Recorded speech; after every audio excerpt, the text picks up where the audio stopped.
Hi friends, આજે અમે ગયા હતા આદિપુર. ત્યાં અમે ગયા આજે સાંઈબાબાના મંદિર સામે ફેન્સી ઢોસામાં. નીવને બહુ ભાવે, આ જો દોડીને ગયો. ત્યાંના ઢોસા એકદમ એને ફેવરેટ છે.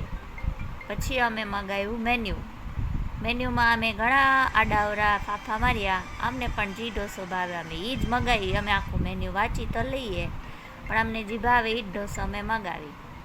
હવે પછી કર્યો અમે થોડો ટાઈમ પાસ, વાતું ચીતું, ત્યાં બધાને જોયા. હવે અમારો ઢોસો આવવામાં થોડીક વાર છે. આ નીવને કીધું કે હાય કર. નીવ પણ મોબાઈલમાં પડ્યો છે, મોબાઈલ જોઈએ એટલે મોબાઈલ. ત્યાં અમારો ઢોસો થોડી વારમાં આવી જશે. આ નીવ હાય બોલે છે. ઓલા ભાઈને જુઓ, આ જો ફેન્સી ઢોસા આદિપુરમાં સાંઈબાબા મંદિર સામે આવી ગયા. જો ફ્રેન્ડ્સ, તમે આદિપુર ગાંધીધામમાં રહેતા હોય તો અહીંયા જરૂર વિઝિટ કરજો, બહુ મજા આવશે તમને અહીંયા.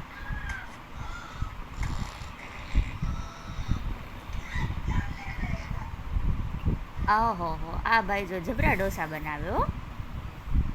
એક 1 2 3 4 5 તવીમાં એકલા જ ભાઈ ઢોસા બનાવતા હોય. જ્યારે અમે અહીંયા ખાવા આવી ત્યારે જબરું કરે. પણ આ જો અમારો ઢોસો આવી ગયો છે. ચાલો ફ્રેન્ડ્સ,